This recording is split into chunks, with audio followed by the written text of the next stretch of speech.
Hello good morning friends. काफ़ी दो दिनों के बाद मैं आ रहा हूँ। काफ़ी ज़्यादा कमिटमेंट थी इस बीच में, तो अनफॉर्चुनेटली जैसा मैं चाह रहा था वैसे हो नहीं पाया और सीरीज़ बीच में टूट गया था। ये जो 1996 एवरेस्ट एक्सपीडिशन का मैं सीरीज़ और एपिसोड में डालने जा रहा था, तो मैं कंटिन्यू कर नहीं पाया। तो आज कोशिश कर रहा हूँ, मौसम तो पैक है और ये आप लोगों से कुछ सीरीज़ में एपिसोड नंबर 2 मैं आज पोस्ट करने जा रहा हूँ। और इससे पहले कि मैं अपने एपिसोड को लेकर आगे बढ़ूँ, सबसे पहले तो आप लोगों को सूचित भी कर लूँ और आईटीबीपी टीम को मैं मुबारकबाद भी दे दूँ। हमारी टीम 6 की टीम हमारी अन्नपूर्णा एक्सपीडिशन और मकालू एक्सपीडिशन में नेपाल गए हुए थे। आप लोगों को ये भी बता दूँ, मकालू वर्ल्ड की 5th हाईएस्ट 8000 है और हाईएस्ट पीक है, और अन्नपूर्णा 10th हाईएस्ट पीक है। और हमारे लोग 6 में से 5 लोग हमारे मकालू एक्सपीडिशन को सक्सेसफुली क्लाइम करने में सफल रहे। और इसी तरह अन्नपूर्णा को अनफॉर्चुनेटली 150 मीटर से इनको मिस किया। उनका मुख्य रीज़न ये था कि बहुत ज़्यादा avalanche, white out, snow Blizzard और इन सब चीज़ के चलते काफ़ी करीब 4-1 बजे तक वेट करते रहे, तो लेकिन ये इसको क्लाइम नहीं कर पाए। इन दोनों में मैं ये कहूँगा कि अन्नपूर्णा ज़्यादा डिफ़िकल्ट है, जबकि ये 10th हाईएस्ट है, लेकिन एवलांच और रूट डिफ़िकल्ट होने की वजह से हमने हमारे बड़े अच्छे क्लाइंबर्स को इस टीम में डाला गया था, लेकिन अनफॉर्चुनेटली वो लक उनका फेवर में नहीं रहा। उसके चलते ये लोग सक्सेसफुली उसको क्लाइम कर नहीं पाए। लेकिन यस, एक बहुत बड़ा एक्सपोजर, बहुत बड़ा एक्सपीरियंस इन ऑफिसर्स और जवानों को हुआ होगा, जो कि आने वाले आईटीबीपी के एक्सपीडिशन में इनको काफ़ी काम आएगा। अब एपिसोड के बारे में, 1996 आईटीबीपी एवरेस्ट एक्सपीडिशन जो कि नॉर्थ कोल से या नॉर्थ रूट से लॉन्च किया गया था, चाइना साइड से, तिब्बत साइड से, तो उसी का एपिसोड 2 लेके आप लोगों को मैं आगे चल रहा हूँ। तो ये एक्सपीडिशन फ्लैग ऑफ होने के बाद 22 मार्च को दिल्ली से रवाना हुई और ये बाया बरेली से होते हुए, गोरखपुर से होते हुए काठमांडू गई। हम लोग काठमांडू 25 मार्च को पहुँचे, क्योंकि सभी टीम को गाड़ी से भेजा गया। और वहाँ से आगे बेस कैंप के लिए 3-4 दिन वहाँ फॉर्मेलिटीज़ कंप्लीट करने के बाद नेपाल गवर्नमेंट के साथ, तो 4 अप्रैल को हम लोग बेस कैंप में पहुँचे। अब आप देख सकते हैं 25 को काठमांडू हम पहुँचे थे मार्च को, और 4 अप्रैल को हम लोग बेस कैंप में पहुँचे थे। और बेस कैंप में पहुँचने के लिए इसलिए भी समय लगा, क्योंकि एक बार आप काठमांडू से जाके जैसे ही तिब्बत में एंटर करते हैं तो ये एल्टीट्यूड एरिया शुरू हो जाता है। तो उसके चलते हुए ये ज़रूरी था कि जो जवान और हमारे जितने भी क्लाइंबर्स हैं इस प्रोसेस के थ्रू निकले, एक्लेमेटाइजेशन के प्रोसेस के थ्रू। उसके चलते हर स्टेज में 1-1, 2-2 दिन का समय लगा कर हम लोग आगे बढ़े। तो उसमें मुख्यतः हम लोग जंगमू, जहाँ पर ये एंट्री पॉइंट है, और न्यालम, जेगर को शेलखर भी बोलते हैं, इन 3 स्टेशंस में हमने 1-1, 2-2 दिन लगाकर थोड़ा एक्लेमेटाइज भी किया। और उसके बाद चलते हुए फाइनली 4 अप्रैल को हम लोग बेस कैंप में पहुँचे। बेस कैंप जैसे कि आप लोगों को पता ही होगा, 17,000 फीट के आसपास में यहाँ पर बेस कैंप लगता है। और बेस कैंप बहुत बड़ा एक पैच है जो कि रुम्बुक ग्लेशियर के बेस में है। और किसी समय इस इलाके में भी ग्लेशियर रहा होगा, अब तो ग्लेशियर पिघल के काफ़ी आगे निकल गया है और इस इलाके में आसपास ग्लेशियर नहीं रहता है। लेकिन ये कम्प्लीटली ड्राई है, इलाका पथरीला है लेकिन प्लेन है, जैसे तिब्बत का पठार है तो उसी का हिस्सा है। तो उसके चलते ठंड काफ़ी रहता है, हवा चलती है। और वहाँ पहुँचने के बाद 2-4 दिन हमें समय लगा एक्लेमेटाइज होने के लिए। लेकिन उस दौरान वहाँ पर ऐसा कुछ वहाँ पर आसपास में होता नहीं था। और बहुत कुछ अगर कहें तो एक छोटा सा हट जो कि चाइना तिब्बत माउंटेन एसोसिएशन ने अपने ऑफिस के तौर पर खोलने के लिए और लेजेंड ऑफिसर्स को रखने के लिए एक हट तैयार किया गया था वहाँ पर। और बगल में एक मैदान के किनारे में एक टॉयलेट, बड़ा सा टॉयलेट कंस्ट्रक्ट किया गया था, जिसको सभी मेंबर्स और शेरपास यूज़ करते थे, ड्राई टॉयलेट। और बाकी ओपन एरिया में हम लोग टेंट्स लगते थे जैसा कि मैंने कहा कि हवा के चलते कई हमारे 3-4 टेंट्स भी हमारे ख़राब हुए, फट गए थे। और सबसे इंटरेस्टिंग पॉइंट बेस कैंप में, क्योंकि हमने सुना था बहुत ज़्यादा एरविन और जॉर्ज मेलोरी के बारे में, हमें ये भी बताया गया था कि वहाँ पर उनका मेमोरियल बना हुआ है। तो हम बड़े उत्सुक थे जॉर्ज मेलोरी और एंड्रयू एरविन, जो कि ब्रिटिश क्लाइंबर्स थे, और 1924 में इन्होंने उस एरिया को काफ़ी एक्सप्लोर किया गया था, और लास्ट उनको 8 जून 1924 को देखा गया था। तो ये किस इलाके तक गए, कहाँ तक गए, कैसे गए और किस तरह इन्होंने क्लाइंब किया, तो वही जाने कितने वो लोग स्ट्रॉन्ग रहे होंगे, क्योंकि हम लोग 72 साल के बाद जाने के बाद भी हमारे को इतनी फैसिलिटीज़ होने के बाद भी कितनी दिक्कत आ रही थी। लेकिन उस दौरान ये लोग कहीं स्टेप 2 के आसपास में, ऊपर 28,000 के आसपास में कहीं पहुंचे थे। तो इनका एक मेमोरियल बना है, जो वहाँ का एक बहुत प्रोमिनेंटली पत्थर के ऊपर इंस्क्राइब करके। इसी तरह वैसे तो कई सारे लोगों की डेथ हुई, हमारे मेंबर्स की भी डेथ हुई, तो हमने भी वहाँ पर मेमोरियल हमने तैयार करके रखा गया है, तो हमारी टीम द्वारा रखा गया है। लेकिन जॉर्ज मेलोरी और एंड्रयू एरविन का मेमोरियल को हमें देखना था, तो हम लोग भी थोड़ा उसमें अपना होमेज पे करना चाह रहे थे।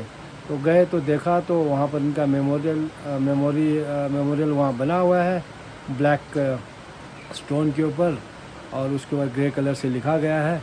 और उसका टेक्स्ट, उसके ऊपर जो लिखा गया है उसको मैं ज़रूर आप लोगों को शेयर करना चाहूँगा कि क्या लिखा हुआ है। उसमें लिखा गया है कि in memory of George Leigh Mallory, मैं रिपीट करूँगा, correction, in memory of George Leigh Mallory and Andrew Irvine, last seen 8th June 1924, and all those died during the pioneer British Mount Everest expedition. तो इसके ऊपर ये लिखा गया है, ये हिस्टोरिकल है चीज़ें, आप कई सारी किताबों में भी इसका ज़िक्र आता है। तो हमारे लिए भी एक बहुत बड़ी हमारी बात थी कि जॉर्ज मेलोरी और एंड्रयू एरविन के मेमोरियल को हम देख पाए, उन्हें हम भी as mountaineer, as human being हम लोग होमेज पे करें। और हमने सल्यूट किया उनको, क्योंकि ये इतने हमारे महान क्लाइंबर्स थे उस दौरान, इस अल्टीट्यूड में आकर अपने जो है उन्होंने एवरेस्ट को क्लाइंब करने की कोशिश की। अब जहाँ तक हमारी अपनी एक्सपीडिशन का मसला है, जैसे ही हम लोग 4 तारीख को बेस कैंप पहुँचे, 4 अप्रैल को, उसके बाद बेस कैंप में जो कार्रवाई होती है, कैंप्स वगैरह तैयार करना और पूजा वगैरह की गई। और उसके बाद बेस कैंप और आगे ABC आता है, उन दोनों के बीच में हमने 2 स्टेजिंग कैंप्स हमें लगाने के लिए प्लान किया गया। तो हमें ये बताया गया कि वो स्टेजिंग कैंप 1 और 2 के नाम से होगा, और उसको ये भी कह सकते हैं कि हमने कैंप 1 और 2 भी कह सकते हैं, जिसका रेफरेंस आने वाले समय में कैंप 1 और 2 के नाम से किया जाएगा। और ABC एडवांस बेस कैंप, जिसको कैंप 3 के नाम से हम लोगों ने पुकारना शुरू किया। तो कैंप 1 और 2 दोनों जो है 8 अप्रैल तक हमने लगा दिया, और उसको एस्टेब्लिशमेंट करने के बाद, क्योंकि एक टेम्परेरी अरेंजमेंट था आते जाते जो क्लाइंबर्स को वहाँ रुकने के लिए, अन्यथा जो है सीधा ही जब एक बार एक्लिमेटाइज होने के बाद मेंबर्स सीधा एडवांस बेस कैंप जाते थे, और एडवांस बेस कैंप से सीधा बेस कैंप आते थे। तो सब्सिक्वेंटली जो एडवांस बेस कैंप, और जिसे कैंप 3 का भी नाम दिया गया, तो 16 अप्रैल को हम लोग उसको एस्टेब्लिश करने में सफल रहे। जो कैंप 3 है एडवांस बेस कैंप जिसे कह रहे हैं, तो 21,299 फीट पर इसे एस्टेब्लिश किया गया। अब कैंप एक्चुअल में देखा जाए तो कैंप 3 या एडवांस बेस कैंप जिसे मैं कह रहा हूँ, तो ये बहुत ज़्यादा अल्टीट्यूड पे है, क्योंकि एक्चुअल जो टेक्निकल क्लाइंबिंग पूरे एवरेस्ट की नॉर्थ रूट से यहीं से शुरू होता है, एडवांस बेस कैंप से ही। तो एडवांस बेस कैंप में इसीलिए ज़्यादा से ज़्यादा समय यहाँ काटना पड़ता है। डिफरेंस नेपाल और इस चाइना साइड के क्लाइंबिंग में ये है कि नेपाल से में टेक्निकल क्लाइंबिंग 18,000 से शुरू हो जाता है, तो ज़्यादातर समय आप 18,000 में गुजारते हो। लेकिन तिब्बत साइड से बेस कैंप नाम मात्र कहने को है, जो कि 17,000 फीट पे है, तो वहाँ कुछ हम लोग एलिमेंट्स हल्का फुल्का रख के बाकी सभी हम लोग शिफ्ट हो जाते हैं एडवांस बेस कैंप में, जो कि 21,299 फीट पे है, और यहीं से ही टेक्निकल क्लाइंबिंग शुरू हो जाती है। तो इसके आगे 3 कैंप्स लगते हैं, नॉर्थ कोल जिसको कैंप 4 कहते हैं, और उसके आगे कैंप 5, और उसके आगे कैंप 6, और फाइनली कैंप 6 जो समिट कैंप भी कह सकते हैं, और उसके बाद फाइनल समिट अटेम्प्ट होती है। जो हमारे द्वारा नॉर्थ कोल 19/4 को खोला गया, जो कि नॉर्थ कोल ऑलमोस्ट 23,000 फीट के अल्टीट्यूड में एस्टेब्लिश किया गया, और उसके अलावा कैंप 5 जो कि 25,584 फीट पे लगाया गया, और कैंप 6 जो कि हमारा समिट कैंप था, जो कि 26,994 फीट पे एस्टेब्लिश किया गया। तो जब ये पूरी तरह से तैयार की गई, टीमों को एक्लेमेटाइज करवाया गया, कई सारे लोड फेरी करवाए गए, ख़ास तौर पर नॉर्थ कोल और कैंप 5 का। कैंप 6 तक नहीं भेजा गया, क्योंकि कैंप 6 तक जाने के बाद फिर सीधा क्लाइंब के लिए ही कोशिश करते हैं, जो डिफरेंस बहुत ज़्यादा कैंप 5 और कैंप 6 के अल्टीट्यूड में नहीं था। तो इसीलिए कैंप 5 में ही जाकर रात गुजारा गया, और प्रत्येक मेंबर को ये कोशिश की गई, हर मेंबर एक नाइट कैंप 5 में गुजारे, उसके बाद वापस एबीसी में आए, और एबीसी से फिर जब सब चीज़ पूरी तरह एक्लेमेटाइज होने के बाद क्लाइंबिंग की जो रियल क्लाइंबिंग जो समिट अटेम्प्ट है उसकी तैयारी की गई।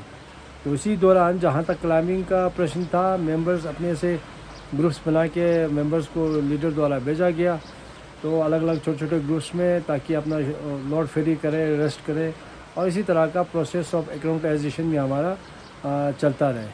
फाइनली जब ये समिट अटेम्प्ट की बात आई, ये डिसीजन हुआ कि 10 तारीख को हम समिट अटेम्प्ट करेंगे।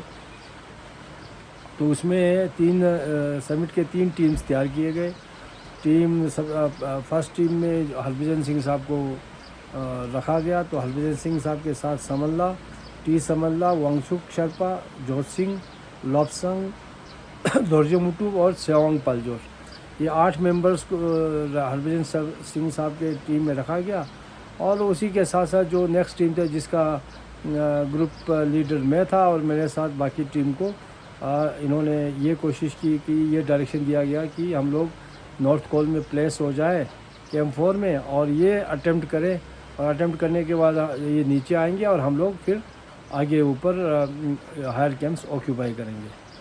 अब क्योंकि उस सीज़न में आगे लोग गए नहीं थे, और हमारे लोगों के द्वारा ख़ास तौर पर जो स्टेप 2 है, जहाँ पर पुराना लीडर लगा हुआ है, वो लीडर हर सीज़न में जब जाते हैं तो हवा की वजह से काफ़ी हिल जाता है, और रस्से उसके ढीले पड़ जाते हैं, तो हो जाता है, जिसके चलते जब भी नया क्लाइंबर नेक्स्ट ईयर जाते हैं तो उसको फिक्स करते हैं। लीडर तो कहीं इधर उधर नहीं जाता है, लेकिन रस्से वीक पड़ जाते हैं, तो उसके लिए काफ़ी समय चाहिए होता है। तो ये हमारे प्लानिंग कंसिडरेशन में रखा गया कि जो भी जाएगा एडवांस में आगे जाएंगे तो इनको ये फिक्स करना होगा। तो इनके साथ जब ये आगे गए, और इनके साथ एक शर्पा भी दिया गया, और इसमें समल्ला, सेवांग पालजोर और दोरजे मुटूब, ये तीनों 8 बजे अपने समिट कैंप से निकले। बाकी के 4 मेंबर हरभजन सिंह साहब के साथ 9:45 में निकले, 9:45 बजे। तो ये काफ़ी टाइम गैप था, उस अल्टीट्यूड में 1.25 घंटे का गैप बड़ा भारी गैप हो जाता है। पर जो भी इनका रीज़न्स रहा हो, प्रिपरेशन वगैरह में या निकलने में, तैयार होने में, और शायद ये भी था कि आगे जाके समल्ला और ये दोनों ऊपर रस्से को लीडर को तैयार करेंगे, फिक्स करेंगे, मीनवाइल पीछे वाली टीम उन तक पहुंच जाएंगे। प्रॉबली यही इनके प्लानिंग में रहा होगा। तो ये जब आगे गए, तो जब ये ऊपर जहाँ पर सेकंड स्टेप है, सेकंड स्टेप में पहुंचने के बाद जब इन्होंने रस्से लगाए, तो रस्से लगाने के बाद जो लीडर को फिक्स करने के बाद उन्होंने सबसे पहले वहाँ से करीब दिन के 3:30-1 बजे इन्होंने कॉल किया लीडर को कि हम लोग सेकंड स्टेप में पहुँच गए हैं, और आगे की क्लाइंब हम लोग अब शुरू करने जा रहे हैं। तो ये बड़ा एक्साइटमेंट था सबके लिए कि भाई ये लोग अब सेकंड स्टेप पहुंच गए हैं और आगे की क्लाइंबिंग होगी। सेकंड स्टेप को क्रॉस करने का मतलब ये था कि भाई अब आगे का क्लाइंब जो है आराम से हो जाएगी, क्योंकि आगे कोई ऑब्स्टिकल नहीं था। लेकिन यस, रस्से तो लगाना था, अल्टीट्यूड गेन करना था, वो सब था। तो इसी तरह आगे करते चलते गए, और जब ये इन्होंने लीडर को ये कन्वे किया, साथ साथ मेरे साथ भी बात हुई, क्योंकि मैं नॉर्थ कॉल में था। नॉर्थ कॉल से हम लोग इनकी मूवमेंट को ऑब्ज़र्व भी कर रहे थे, क्योंकि आखिरी का पेज नज़र नहीं आता है। बाकी ये जो बाकी जितनी भी क्लाइंबिंग है एवरेस्ट के कंप्लीट क्लाइंबिंग, जो नॉर्थ कॉल से आगे का क्लाइंब, लास्ट के रिज लाइन को छोड़कर आगे पीछे क्लाइंब सब दिखाई देता है। तो हम भी उनको साथ साथ लीडर को कम्युनिकेट कर रहे थे कि कौन कहाँ पहुंचा हुआ है। लेकिन जब उनसे बात होने के बाद मेरे साथ भी बात हुई, हमने शुभकामनाएं दी कि आप आगे कंटिन्यू करें, ध्यान से जाएं। और उसके बाद इनका वॉकी टॉकी सेट खुला नहीं, और सडनली हम लोग वेट कर रहे थे, हमारी नज़र से भी वो निकल गए, क्योंकि आगे का पोर्शन दिख नहीं रहा था, और बेस कैम्प वालों को तो, एडवांस बेस कैम्प को तो दिख नहीं रहा था, तो हमें भी दिखना बंद हुआ। करीब तब तक ये टाइम 5:45-6 बजे का टाइम था। सडनली वहाँ से एक कॉल आता है, क्योंकि हमने थ्रू आउट अपना वॉकी टॉकी सेट ऑन रखा था, और बेस कैम्प में भी लीडर ने ऑन रखा था और मैंने भी ऑन रखा था। तो करीब 6 बजे ऊपर से कॉल आता है कि समझ लगा कि हम लोग यहाँ पर समिट में पहुँच गए हैं। उसमें ये सेम चीज़ लीडर को कन्वे हुआ, मेरे को भी कन्वे हुआ। मैंने थोड़ा कम्युनिकेट लीडर के साथ, लीडर को रिले कराया। शायद उनको बहुत क्लियरली ये सुन नहीं पा रहे थे, क्योंकि बीच में रिज लाइन आता है, वो ऑब्स्ट्रक्शन की वजह से। जब मैंने उनको कम्युनिकेट किया तो लीडर बहुत एक्साइटेड थे। ऑफ कोर्स हम लोग सब एक्साइटेड थे, क्योंकि उनके ये तीनों जब समिट में पहुंचे तो they became first Indian to scale Everest from north side. तो ये बहुत बड़ी क्लाइंबिंग थी, हिस्टोरिकल क्लाइंबिंग मैं कहूँगा। तो यहाँ पर पहुँच के, आप इस अल्टीट्यूड में पहुँच के, और रास्ता खोल के, खुद रास्ता खोल के और स्वयं से रास्ता खोल के आप समिट में पहुँचना एवरेस्ट जैसे पीक में, ये बहुत बड़ी अचीवमेंट और सेटिस्फेक्शन पूरे टीम के लिए, लीडर के लिए और पूरे टीम के लिए था। तो ये सब चीज़ हुआ, तो इमीडिएटली जो कि हमें बाद में पता चला, लीडर ने तब prime minister Shri P V Narasimha Rao ji थे, उनको भी टेलीफोनिकली कन्वे किया, हमारे DGITBP को कन्वे किया कि हमने सक्सेसफुली हमारे 3 मेंबर समिट में पहुंच गए हैं। और इसी बीच में जब ये ऊपर चले गए थे, तो कैंप जो स्टेप 2 है, सेकंड स्टेप जिसे कहते हैं, वहाँ से बाकी के चारों मेंबर्स, जिसमें वांगचुक शर्पा, लोपसंग शर्पा, जोत सिंह और हरभजन सिंह साहब, ये लोग डिफरेंट जगह पर थे। तो ये कोई स्टेप 1 के आसपास में था, कोई स्टेप 2 के आसपास में था। तो ये सब बारी बारी ये लोग नीचे को उतरना इन्होंने शुरू किया। इन्होंने देखा कि क्लाइंबिंग ये पॉसिबल नहीं होगा, क्योंकि काफ़ी लेट हो गए थे, और क्योंकि हम भी जान रहे थे कि ये 1800 बजे या 6 बजे शाम को समिट में पहुंचना किसी रिस्की एस्पेक्ट था। लोगों ने कभी ऐसे पीक्स में, ऐसे अल्टीट्यूड में इस टाइम जाना थोड़ा रिस्की हम मानते हैं। लेकिन क्योंकि स्टार्ट लेट किया, रास्ता खोला, तो हमें भी ये उम्मीद था कि बहुत स्ट्रॉन्ग हमारे क्लाइंबर्स थे कि ये लोग आ जाएंगे। और समल्ला ने इसी दौरान ये भी कन्वे किया, लीडर ने की तरफ से ये भी मैसेज दिया गया कि आप ध्यान से आएंगे, ठीक से आना करके। उन्होंने ये भी पास किया कि हमारे पास हेडलाइट है, टॉर्च है, तो आप निश्चिंत रहे, और मिडनाइट तक हम लोग वापस समिट कैंप में पहुंच जाएंगे। ये एश्योरेंस उनके द्वारा वॉकी टॉकी सेट पर लीडर को मेरे माध्यम से दिया गया। तो उसके बाद उनका सेट खुला नहीं, और उधर से हरभजन सिंह साहब की टीम, जो बाकी लोग जो मुड़ के समिट कैंप की तरफ जो आ रहे थे, जो कि हमें बाद में पता चला, उनके साथ भी हमारा कोई कम्युनिकेशन नहीं हुआ। जब ये कम्युनिकेशन नहीं हुआ तो अंधेरा होना भी शुरू हो गया। तो हम देख रहे थे, हेडलाइट थोड़ा थोड़ा नज़र आ रहा था, बीच में रुक रहा था। तो क्योंकि मैं खुद ही उसको पूरा मॉनिटरिंग कर रहा था अपनी टीम के साथ, तो ये बड़ा एक कहीं ना कहीं चिंता बढ़ता गया कि भाई कम्युनिकेशन नहीं हो रहा है, कैसे होगा, क्या हालचाल है, ठीक है नहीं है, कैसे उतर रहे हैं, अंधेरा है, हेडलाइट कभी 1 लाइट, कभी 2 लाइट दिख रहा था, कभी 3 लाइट दिख रहा था। तो क्योंकि ऐसे अल्टीट्यूड में बैटरी भी बहुत जल्दी डिश हो जाता है।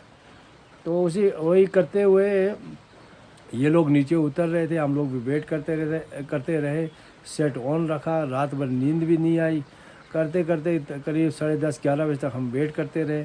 तो ना ये जो टीम, बाकी के जो 4 मेंबर हैं, उनकी तरफ से कोई कम्युनिकेशन आया, और ना ही कोई कम्युनिकेशन ऊपर से आया। तो बहुत देर के बाद, क्योंकि ठंड भी नॉर्थ कोल में भी काफ़ी हवा चलती है, तो हम लोग भी बहुत देर बाहर नहीं बैठ सकते थे। तो 11-12 बजे तक हम लोग तकरीबन 11:30-12 बजे तक तकरीबन समय रहा होगा, मेरे को अच्छे से ध्यान नहीं। हम बार बार टेंट से बारी बारी सर बाहर निकाल कर देख रहे थे, क्योंकि अब तो लाइट दिखना भी बंद हो गया। तो उसके बाद 12 बजे 11:30-12 बजे हम लोग भी सोने चले गए, क्योंकि सुबह हमने अर्ली मॉर्निंग स्टार्ट करना था, क्योंकि अब हमने आगे निकलना था। हमें कुछ मन ही मन में तैयारी करना हमने शुरू किया कि ये कहीं कुछ प्रॉब्लम हो गया तो हमें अर्ली निकलना पड़ेगा। तो इसी बीच में वो नीचे वालों से भी बात है, नीचे बेस कैम्प में भी सभी चिंतित थे, क्योंकि कम्युनिकेशन हो नहीं रहा था। तो ये कारण क्या है, क्यों नहीं कम्युनिकेशन हो रहा है, हरभजन साहब के टीम का भी के साथ भी, और उधर से जो ये समिट टीम के साथ भी। तो सब लोग सोने चले गए। शायद ही उस रात कोई भी ठीक ढंग से सो नहीं पाया होगा, क्योंकि सबको कहीं ना कहीं चिंता सता रही थी। जब तक कम्युनिकेशन ना हो तो आपको ये हमेशा प्रेशर रहता है, टेंशन रहता है।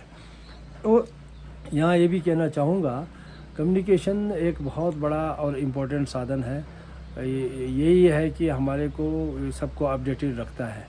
कम्युनिकेशन के लिए जो हम लोग आपस में जब भी क्लाइंबिंग के लिए जाते हैं, टाइमिंग्स हमारे फिक्स्ड होते हैं। 1 घंटे में, 2 घंटे में या 1.5 घंटे में हम लगातार कम्युनिकेट करते रहते हैं। बेशक 10 सेकंड या आधा मिनट ही बात कर लें, ताकि आपके बारे में अपडेट नीचे लोअर कैंप्स को रहता है। तो जब सोने चले गए तो हल्के फुल्के जिनको भी जो भी नींद आया होगा, जब सुबह उठ के सबसे पहले मैं उठ के बाहर निकलने के बाद और देखा इधर उधर कुछ नहीं। इतने में वांगचुक शर्पा का कॉल आया कि उन्होंने ये हमें कन्वे किया कि जो टीम है समिट पार्टी रात को यहाँ पर वापस पहुँचे नहीं। जब उन्होंने ये बोला कि यहाँ पर पहुँचे नहीं, तो सेम चीज़ मैंने लीडर को कन्वे किया कि इसी दौरान जो उसके साथ कम्युनिकेशन हुआ और लीडर को जो मैंने कम्युनिकेट किया, उसके बीच में दिमाग में कई सारी चीज़ें चल रही थी, क्वेश्चंस चल रहे थे। अब क्या हुआ होगा, कैसे होंगे, कहाँ होंगे, क्या कर रहे होंगे। फिर भी मन में एक विश्वास था कि टीम हमारी अच्छी थी, तो कहीं ना कहीं हो सकता है बिवॉक लगा के बिवॉक के नीचे बैठे हो, अपने को रात के शेल्टर के लिए, रात को मूवमेंट अवॉइड करने के लिए, हो सकता है कहीं ना कहीं ये लोग सेफली होंगे। लेकिन फिर भी दिमाग में कई सारे क्वेश्चंस आ रहे थे, क्यों ऐसा हुआ होगा, क्या कारण होगा, क्योंकि कम्युनिकेशन हो नहीं रहा था। तो यही चलता रहा, और ये कहीं ना कहीं लीडर को भी ये जब कम्युनिकेट हुआ तो आई एम श्योर उनके मन में भी कई सारे सवाल उठ रहे होंगे। और ये भी हमारे को फिक्र था कि ये जो कैंप समिट कैंप में जो ये 4 लोग बैठे हुए, इनकी हालत कैसी है। तो उनके साथ भी, क्योंकि एक बार कम्युनिकेट करने के बाद फिर उन्होंने भी सेट बंद कर दिया था। तो ये सब इसी प्रोसेस में जो है हम लोग आगे बढ़ रहे थे, और तैयारियाँ इमीडिएटली हम लोगों की मूवमेंट के लिए भी इंस्ट्रक्शन आ गया था कि आप लोग आगे बढ़ो, कैंप 5 पहुँचो। और मीनवाइल ये सब चीज़ पता करने हम लोग दूसरे कैंप से भी पता करने लग गए थे। तो फ़िलहाल मैं इसको यहीं पर रोक देता हूँ, क्योंकि यहाँ से आगे जो है थोड़ा जो मैं आपको शेयर करने जा रहा हूँ वो नेक्स्ट एपिसोड में करूँगा। फ़िलहाल ये एपिसोड जो है यहाँ पर मैं समाप्त करना चाहूँगा, क्योंकि अब इसके बाद ये इन 3 मेंबर्स की क्या स्थिति रही, कैसे रही, क्या इनके साथ क्या हुआ, कि ये बड़ा हमारे लिए ट्रेजिक इंसिडेंट था। और उसके अलावा जो हमारे अन्य 4 मेंबर्स हैं वो लोग कैसे नीचे आए, कैसे हमने रेस्क्यू ऑपरेशंस वगैरह कंडक्ट किए, और किस तरह जो है फाइनली हम लोग इसको जो है 4 मेंबर्स को नीचे लाने में सफल हुए, और 3 मेंबर्स का बाद में क्या हुआ, इन सब के बारे में मैं नेक्स्ट एपिसोड में आपको शेयर करना चाहूँगा। तो फ़िलहाल के लिए इतना। धन्यवाद। जय हिंद।